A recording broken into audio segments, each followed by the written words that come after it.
Vamos nos colocar em pé, né? Às vezes tem alguém sonolento, né? Vem em reverência à palavra do Senhor. Marcos 5, 14 e 15 diz: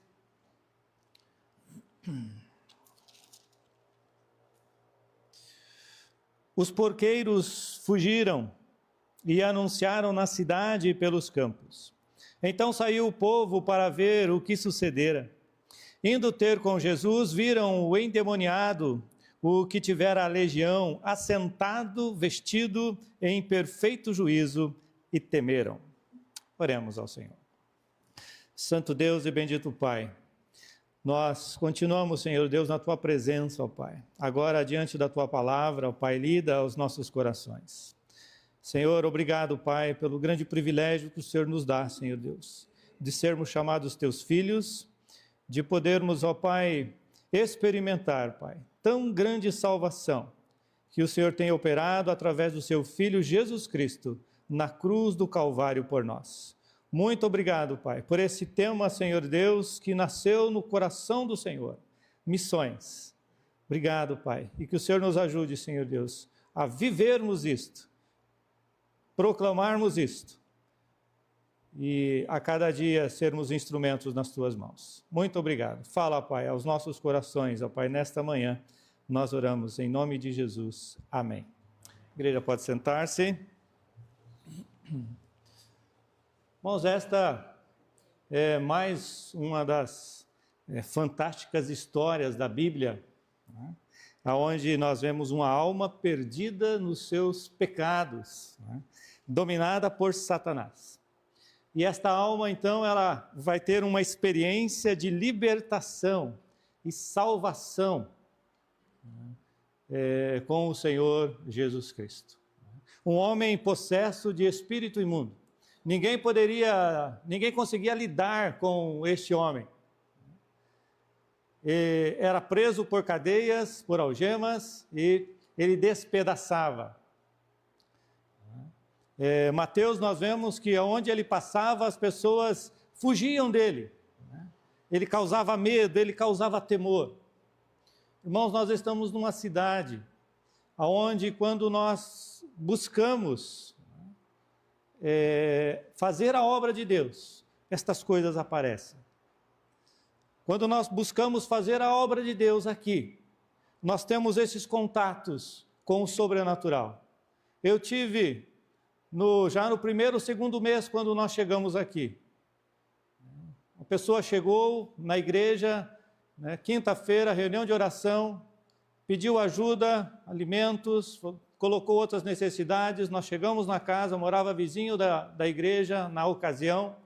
Nós chegamos, fomos trabalhar. A hora que comecei a falar da Bíblia, né, usei o nome de Jesus, a questão de libertar-se do pecado.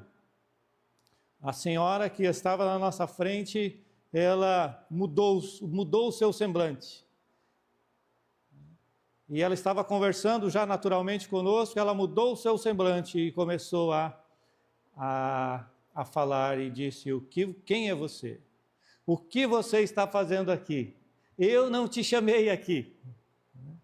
De maneira brusca, a minha esposa estava mais próximo dela, né, foi a que mais sofreu ali o impacto, né? E então a hora que fiquei sem ação imediata, não sabia do que iríamos tratar aquilo, mas ali a pouco, né, recobramos, né, alguns segundos, levantei a mão, né, ali, aí expulsamos ali, né, usei a autoridade do nome de Jesus. Ela pegou e saiu, fugiu para o quarto, e ali oramos, né, ali apenas com o esposo, né, nos consagramos ao Senhor, e Deus mandou o casal dentro da casa pastoral. Vizinhos, né? Tomaram uma decisão, e está meio longe o trabalho ainda, né? Ele está encarcerado, essa pessoa, de vez em quando nós conversamos, né? Está meio longe o trabalho, está um pouco distante, né? Mas foi plantada a semente, né? Coisas que nós experimentamos Ah, mas isso é só na palavra de Deus, isso aí é só nos tempos de Jesus. Não, hoje tem. E nós estamos em uma cidade onde é um dos menores índices, né, de evangélicos, menores índices de igrejas evangélicas. E foi uma das coisas que mais nos motivou a estarmos aqui, para fazermos missões aqui. E se nós estivermos preparados, Deus vai mandar pessoas para serem trabalhadas, para serem libertas, né? Para experimentarem essa tão grande salvação que este homem, ele experimentou. Irmãos, queremos tratar nesta manhã com os irmãos sobre o valor de uma alma. Valor de uma alma, é o que nós trataremos nesta manhã, né? Mas, onde está escrito, né, alma no texto? A Bíblia, ela considera cada ser humano não apenas possuindo uma alma, mas também como sendo uma alma. Gênesis 2,7 vai dizer: e formou o Senhor Deus do pó da terra o homem, né, e soprou sobre as suas narinas o fôlego de vida, e o homem passou a ser alma vivente. Gênesis 2,7, né? O que é a alma? A alma é a parte não material, né, imortal do ser humano. Mateus 10:28 diz: não temais os que matam o corpo e não podem matar a alma. Temei também aquele que pode fazer perecer no inferno tanto a alma como o corpo. A alma, irmãos, é a sede da consciência própria. A alma é a sede da razão, né, dos sentimentos, das emoções. Gênesis capítulo 42:21 vai dizer assim: então disseram uns aos outros: na verdade somos culpados acerca do nosso irmão, se referindo a José, pois vimos a angústia da sua alma quando nos rogava. Quando eles venderam a José, os seus irmãos venderam a José, né, para ser levado para o Egito. Irmãos, a alma, então, nós vemos que é ao centro das emoções, né? Ele estava em angústia de alma, né? Mas vejamos juntos, irmãos, no texto sagrado, né, de Marcos 5, a partir do 1, né, o valor de uma alma. Em primeiro lugar, irmãos, nós devemos ver que a alma é o que nós temos de mais precioso. Verso de número 11 a 13 vai dar a entender isto, né? Que é o que nós temos de mais precioso. Vejamos juntos, verso de 11 a 13 diz assim: ora, pastava ali pelo monte uma grande manada de porcos, e os espíritos imundos rogaram a Jesus, dizendo: manda-nos para os porcos, para que entremos neles. Jesus o permitiu. Então, saindo os espíritos imundos, entraram nos porcos, e a manada, que era cerca de 2.000, precipitou-se despenhadeiro abaixo, para dentro do mar, onde se afogaram. Irmãos, qual é o valor de uma alma? A alma que nós temos de mais precioso. Quanto custa? Uma alma vale mais do que 2.000 porcos. Eu venho do Paraná. Um porco médio lá, né? Tinha algumas granjas, né, de porco lá, de suíno. Um porco médio lá é R$100. Multiplica isso por 2.000, perdão, né? Isso arroba, né? Vai, porco médio, R$700. Né? Multiplicando isso por 2.000, vão dar R$1.400,000. Se fosse nos dias de hoje.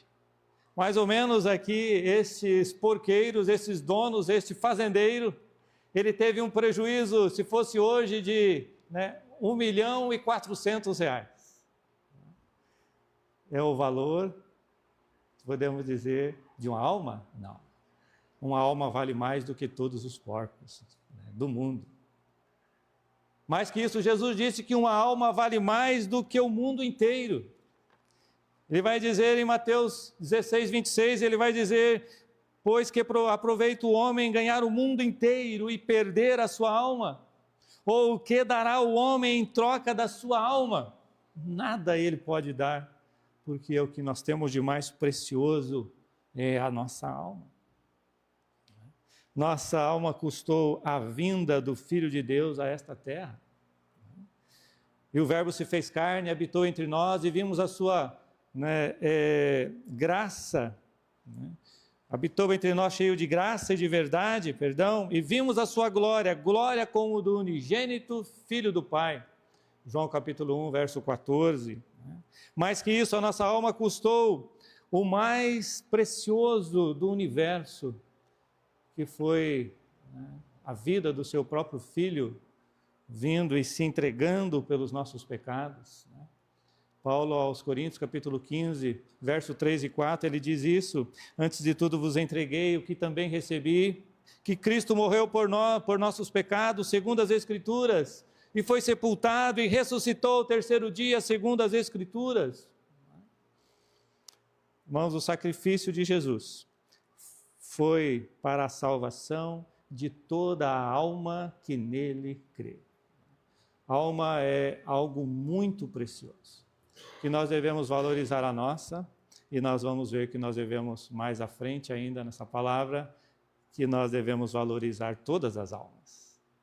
Em segundo lugar, irmãos, a alma não apenas é o que nós temos de mais precioso, mas também o homem, ele tem que estar pronto para perdê-la. O texto vai dizer, para salvá-la. Se ele não estiver pronto para perder a sua vida, a sua alma, ele também não pode salvá-la. Verso de número 16 e 17 diz assim: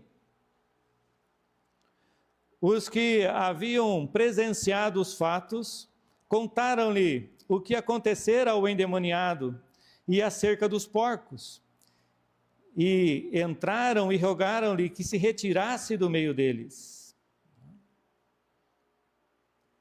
Aqui está. As pessoas dessa localidade, dessa cidade, já tinham perdido os porcos. E agora eles não estavam mais dispostos a perder nada.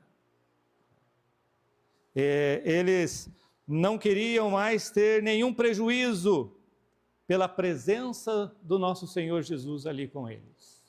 Já haviam perdido 2.000 porcos. Então o expulsaram do povoado.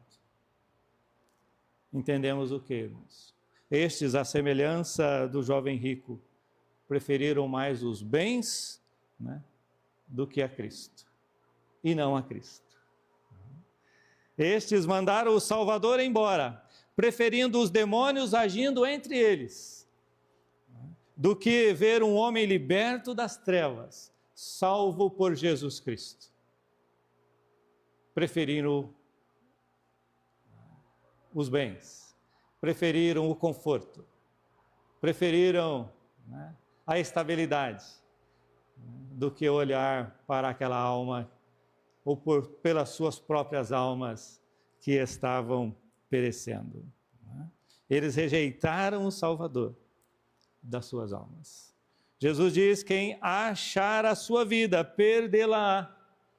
Quem perder a vida por amor de mim, achá-la. Mateus capítulo 10, verso 39, ele diz. Irmãos, quem não morre para este mundo, diz a Bíblia, este não pode nascer para Deus.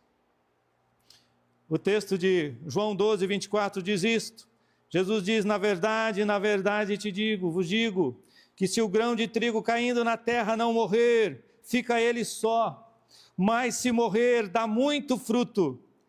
Quem perde a sua vida, quem ama a sua vida, perdê-la-á. E quem neste mundo odeia a sua vida, guarda-la-á para a vida eterna. Se alguém me serve, siga-me.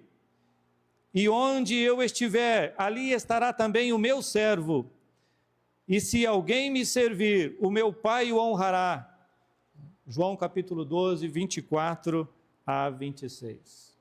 E aí nós vemos um outro texto de João 3,3, conhecido, que Jesus fala para Nicodemos: Nicodemos, na verdade te digo que aquele que não nascer de novo não pode ver o reino de Deus. Você tem muita religiosidade, Jesus fala para Nicodemos, mas você precisa nascer de novo para ver o reino de Deus. Verso de número 5, isso ele fala no verso 13, e no verso 5 ele repete dizendo, porque ele não entendeu nada esta palavra. Como nascer de novo? Como pode um homem nascer sendo velho? Porventura pode voltar ao ventre materno e nascer segunda vez? E então Jesus, com toda a paciência, diz, João 3, verso 5, na verdade te digo, que aquele que não nascer da água e do Espírito não pode entrar no reino de Deus. Verso 3, ele fala que quem não nascer de novo não vai poder ver o reino de Deus. E verso 5 do capítulo 3 de João, ele diz que quem não nascer de novo não vai poder entrar, habitar aos céus. É necessário, morrer para o desejo. É necessário mortificar a nossa vontade, para que então seja formada uma nova vida no coração do ser humano. E foi isso que aconteceu com este homem. Ele foi liberto, não apenas dos demônios, mas ele foi liberto dos seus pecados, que é pior. Os demônios poderiam subjugá-lo enquanto nesta vida, enquanto ele tivesse fôlego de vida, mas os seus pecados o levariam a um afastamento eterno de Deus, pois o salário do pecado é a morte, mas o dom gratuito de Deus é a vida eterna em Cristo Jesus.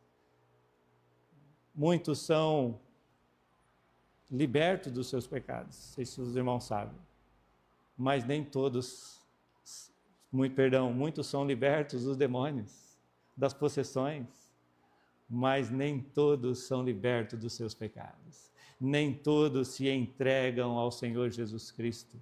Por quê? Porque não morrem para si mesmos. Quem trabalha com terra sabe, se tiver uma semente de milho, de abóbora na mão, se você tirar ali da fruta, do legume, e plantar na terra, ela jamais vai germinar. Por isso é colocada no sol para secar. E esse secar simboliza a morte daquela semente. E então, quando ela morre, ela é colocada, ela é plantada, e então ela pode germinar, ela pode dar frutos. Assim Jesus também coloca essa aplicação na vida do ser humano. Aquele que não morreu para o seu desejo, não morreu para a sua vida, não pode nascer para Deus. Nasceu, se arrependeu dos pecados, recebeu Jesus como Senhor e Salvador. Agora, 2 Coríntios capítulo 5, 17, vai dizer, se alguém está em Cristo, nova criatura é, as coisas antigas já passaram, e eis que se fizeram novas todas as coisas. Irmãos, quem não desiste da sua vida para seguir uma outra vida de submissão ao Senhor Jesus Cristo e a sua palavra, não pode salvar a sua alma. Graças a Deus que este homem teve a sua alma salva. E a tua? Como está? Jesus diz que sem mim nada podeis fazer. Por isso, se é o teu caso, desista da sua vida hoje para seguir a vida que Deus tem preparado para nós, não apenas aqui. Porque a Bíblia diz que os céus e a terra passarão, mas os céus não, Mas a minha palavra é para sempre. Se tiver alguém entre nós que ainda não tomou essa decisão, que ainda não entendeu que a sua alma é eterna, e que é o bem mais precioso que o indivíduo tem, mas ainda não fez uma entrega a Cristo, nos procure após o culto, nós queremos ajudar, pastor, Wesley também estará pronto para nós te ajudarmos. Não saia por aquela por estas portas sem ter essa certeza de que a sua alma está garantida para entrar nos céus.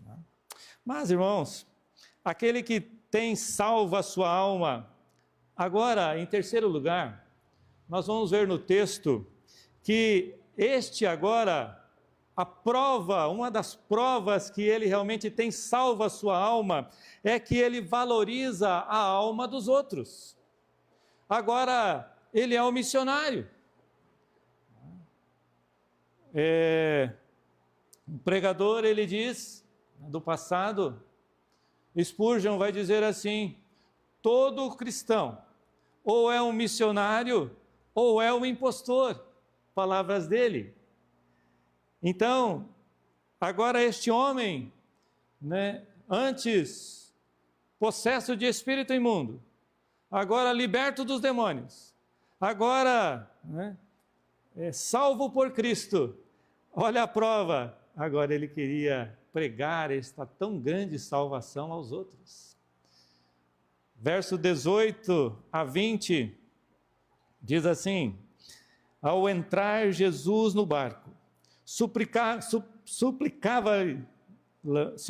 suplicava-lhe o que fora endemoniado, que o deixasse estar com ele.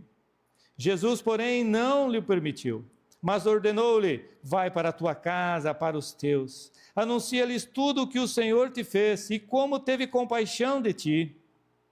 Então ele foi e começou a proclamar em Decápolis tudo o que Jesus lhe fizera, e todos se admiraram. Pronto, fui liberto. Jesus estava indo, ele já estava colocando o pé no barco, já estava indo. Jesus, opa, a impressão que, em outros textos que falam sobre essa mesma história, dava a impressão que Jesus, opa, pera, onde você vai? Onde você vai? Você vai me servir, mas é começando pela tua casa. Você vai me servir, mas é começando pelos teus. Vai, anuncia, as pessoas te conhecem até agora como endemoniado, como aquele que estava dominado por Satanás. Agora as pessoas vão te conhecer, esses que te conheciam, como dominado pelo mal, agora vão te conhecer como dominado pelo Espírito Santo. E não o permitiu, e o enviou como missionário, e o enviou como servo de Deus. Mas Jesus não me enviou como missionário. Atos 1:8 diz que todo aquele que tem o Espírito Santo de Deus, que é salvo, quem não é salvo não tem o Espírito Santo de Deus, ele recebe o Espírito Santo de Deus para ser missionário. Recebereis poder ao descer sobre vós o Espírito Santo e sereis minhas testemunhas. Mas o novo convertido agora, ele tem um forte desejo de falar de Jesus para os outros. Ele quer falar, compartilhar, testemunhar da experiência agora que ele teve com Jesus. Agora essa pessoa está cheia de Deus e quer passar Deus para as pessoas. Porque a palavra de Deus vai dizer em Lucas 6,45, a boca fala do que está cheio o coração. Quem está cheio de qualquer outra coisa, de internet, de televisão, de conversas, apenas dos negócios desta vida, é o que a sua boca vai falar. Mas aquele que está cheio de Deus, é disso que ele vai falar. Jesus, então, ele repreende os que também abandonam este primeiro amor. Porque no momento em que nós nos convertemos verdadeiramente, é o principal momento de se testemunhar, porque as pessoas estão nos perguntando o que aconteceu com você, o que houve com você. É o momento, então, de nós proclamarmos.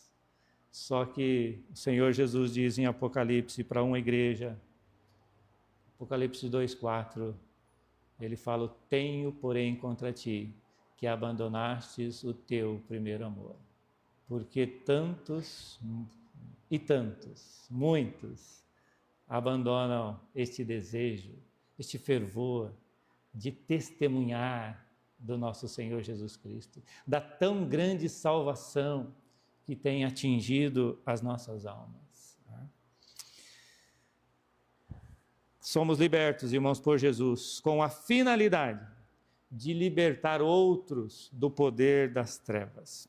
Comprovemos isso, irmãos, se você tiver a sua Bíblia, Colossenses capítulo 1, nós leremos o verso Colossenses 1, 13 e depois do 26 a 28. Colossenses 1, 13 e versículo 26 a 28. Nós vamos por etapas aqui. Primeiro 13, né? Ele nos libertou do império das trevas e nos transportou para o reino do Filho do seu amor. Primeiro lugar. Primeiro lugar, nós somos tirados do poder das trevas, né? Nos libertou do império das trevas e nos transportou para o reino de Deus, reino de Cristo. Esta é a experiência da salvação, né, do agir de Deus sobre nós. Quando arrependido dos pecados, nós cremos e nos entregamos a Jesus. Né? O verso 26 vai dizer que é o mistério que estava escondido, né, de nós. Estava escondido, olha o verso 26. O mistério que estivera oculto dos séculos e das gerações, agora todavia se manifestou aos seus santos. Verso 27. Aos quais Deus quis dar a conhecer qual seja a riqueza da glória deste mistério entre os gentios, isto é, Cristo em vós, a esperança da glória. Esse mistério foi revelado a nós. Este mistério que era para os judeus. Era um mistério, né, do Velho Testamento, né? Cristo em vós. Falava sobre o Messias, mas então Jesus mandou o Messias. Deus mandou o Messias, que é o próprio Senhor Jesus Cristo, mas, né, o judeu não aceitou. Né? Verso 28 vai dizer que este mistério revelado é agora para nós, que estava oculto, é para nós proclamarmos este mistério. Verso 28 diz, o qual nós anunciamos, advertindo a todo homem, e ensinando a todo homem, em toda a sabedoria, a fim de que o apresentemos todo homem perfeito em Cristo. Este mistério não é para ser guardado, não é uma novidade que é para ser escondida.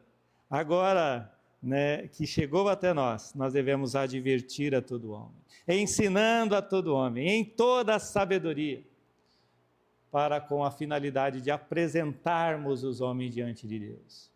E aí nós vamos porque Jesus diz em Mateus 16, que diz, né, se referindo a Pedro e extensivamente à igreja, tudo que ligardes na terra terá sido ligado nos céus. Tudo que desligardes na terra terá sido desligado nos céus. Esta é a nossa responsabilidade agora. Ligarmos, né, as pessoas através da pregação do Evangelho, ligarmos ao Senhor Jesus Cristo, extensivamente ligarmos à igreja do Senhor. Existe um equívoco muito grande em as pessoas acharem, não, eu creio no Senhor Jesus Cristo, eu creio na palavra, mas eu não creio que eu preciso do corpo de Cristo. E as pessoas hoje estão cultuando, muitos cultuando nas suas casas, de maneira, né, equivocada, achando que estão a caminho dos céus, pois é impossível você querer, né, seguir o Cristo, a caminho dos céus, mas rejeitar o corpo de Cristo, que é a igreja, onde Paulo diz aos Coríntios, vós sois o corpo de Cristo, e individualmente membros deste corpo. O escritor aos Hebreus, capítulo 10, verso 25, ele vai dizer, não deixemos de congregar, como é costume de alguns, antes animemos uns aos outros, e tanto mais quanto vedes que o dia se aproxima. Veja, já viu esse dia em que letra aqui está? Letra maiúscula, o dia, né? No meio da frase. se referindo à volta do Senhor Jesus Cristo. Então, irmãos, aquele que tem salvo agora a sua alma, agora ele valoriza a alma dos outros. A prova que ele tem salvo a sua alma. E Jesus diz que o nosso trabalho começa, pela vizinhança, se estende até os confins da terra. Começa na sua casa e se estende até os confins da terra. E o ex-endemoniado, irmãos, ele queria então ir com Jesus. Verso 19, do capítulo 5 de Marcos. Ele queria ir. Jesus, porém, verso 19, diz assim: Jesus, porém, não lhe permitiu, mas disse: vai para a tua casa, para os teus, e anuncia quão grandes coisas o Senhor te fez, e como teve misericórdia de ti. Irmãos, ser uma testemunha, como nós vimos em Atos 1:8, que nós recebemos poder de descer sobre nós o Espírito Santo, para sermos testemunhas, ser uma testemunha. E isso é tão importante que estas foram uma das últimas palavras de Jesus aqui na terra, antes de ser assunto aos céus. Verso 9 de Atos capítulo 1. Atos capítulo 8 vai dizer que sobre o testemunhar, que nós recebemos o Espírito Santo para isto. Sereis minhas testemunhas.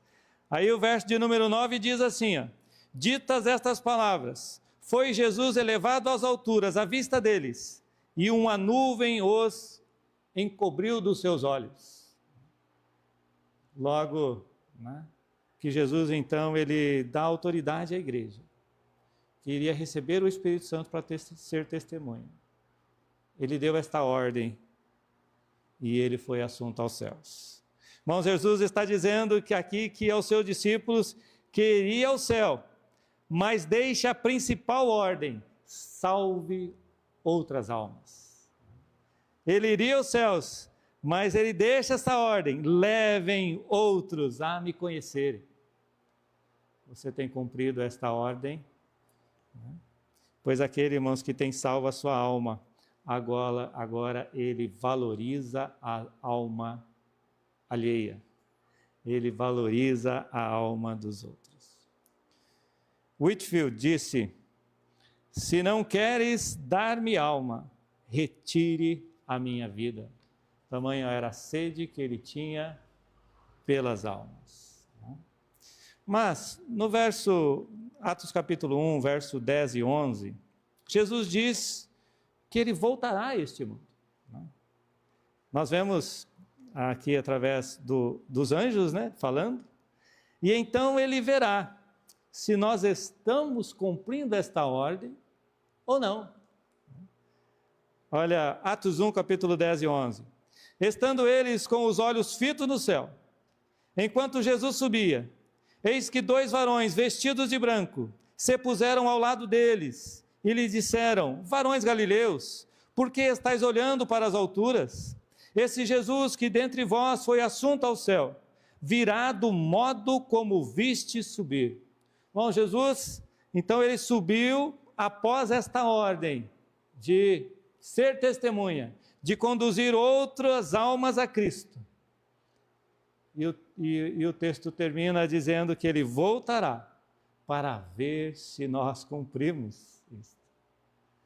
E daí Apocalipse capítulo 22, 12, ele vai dizer que não demora. E eis que venho sem demora. Comigo trago o meu galardão, para retribuir a cada um segundo as suas obras. Como obras, pastor? Sim, a salvação, ela não nos custa nada. Custou tudo para o Senhor Jesus Cristo. Porque pela graça sois salvos mediante a fé. Isso não vem de vós, é dom de Deus, diz Paulo aos Efésios. Mas agora, como será a tua vida nos céus? Que nós não sabemos como é esse galardão. Muitos entendem, interpretam de uma forma, nós entendemos que vai, a maioria entende que vai ser diferente de acordo com o galardão, lá na eternidade. Se um professor no seminário que ele falava assim, olha, como eu não evangelizo, né, aqui eu vivo no seminário, né, eu moro aqui, eu prego, eu anuncio, eu sou professor, mas não estou ganhando alma, acho que eu vou chegar no céu, vou ganhar um banquinho. Vou ganhar um banquinho, ele brincava, né? Mas não sabemos ao certo como é. O fato é que a salvação é pela graça mediante a fé, mas o nosso galardão é mediante as obras, é mediante a obediência, é mediante o se encher de Deus e falar de Deus. Como você quer que seja a tua eternidade? Aqui nós trabalhamos para melhorar, nós nos esforçamos para dar um conforto para a nossa família. Como você quer que seja a tua eternidade? Porque tudo isso vai passar. Os céus e a terra passarão, mas as minhas palavras jamais hão de passar. Como você quer que seja a tua eternidade? Vai depender do seu trabalho, do seu esforço aqui como servo do Senhor. Irmão, se você estiver cumprindo essa ordem do Senhor, de ser testemunha, né, de fazer outras almas, então você pode dizer com todo fôlego a última oração da Bíblia, ora vem Senhor Jesus. Caso contrário, Pedro vai dizer que muitos chegarão naquele dia e se afastarão envergonhados na sua vinda. Por quê? Porque não vão ter nada para apresentar ao Senhor. Vão estar de mãos, né, vazias, com respeito, né, ao seu trabalho cristão. Eis que venho sem demora. O Senhor está vindo. E Ele vai nos levar, mas Ele também vai nos recompensar. Como será a tua recompensa? Vamos orar? Senhor nosso Deus, a Tua palavra, Pai, ela foi pregada, Senhor Deus, nesta manhã.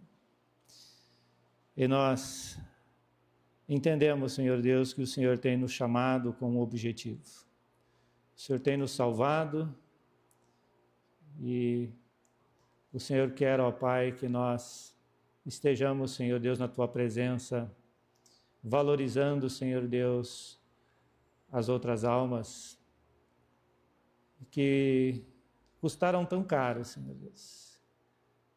Custou o sangue do Senhor Jesus Cristo na cruz do Calvário por cada uma delas.